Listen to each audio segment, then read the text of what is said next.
যারা কওমি জননী বলে আখ্যা দিয়ে আল্লাহ রসুলের আইনের বিরুদ্ধে করেছিল, তারাই কিন্তু কওমি মাদ্রাসাকে শেষ করেছে।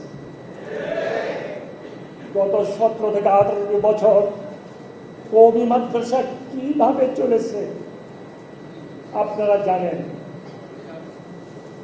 আতঙ্কের মধ্যে চলেছিল, অভাব অনটনের মধ্যে চলেছিল, কখন যে অ্যারেস্ট হয়ে যাবে সেই ভয়ে ছিল না ভাইয়েরা আমার?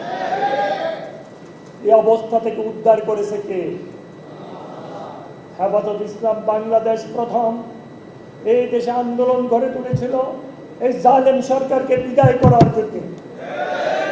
হেফাজত ইসলাম বাংলাদেশের কাছে আমরা কৃতজ্ঞ, আমরা ঋণী।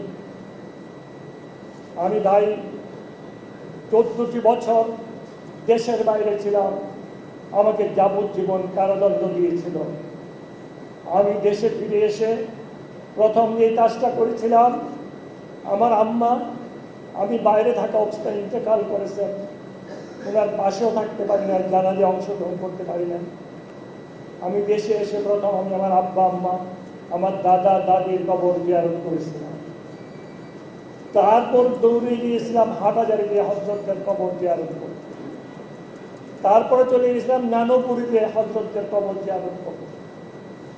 তারপরে গিয়েছিলাম আমাদের হেফাজত ইসলামের আমির সাহেবের মাদ্রাসা। তারপরে গিয়েছিলাম লালবাগের আমিনী সাহেবের মাদ্রাসায়। আসলে এই আমিনী সাহেবের মাদ্রাসা মানে হাফিজ জহুর রহমাতুল্লাহ আলাইহির মাদ্রাসা।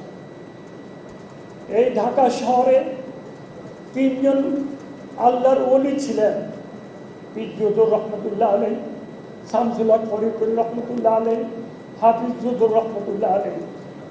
এই 3 জনে কিন্তু কওমি অঙ্গনের ধারণ বাহক অস্বীকারের কোনো উপায় নাই।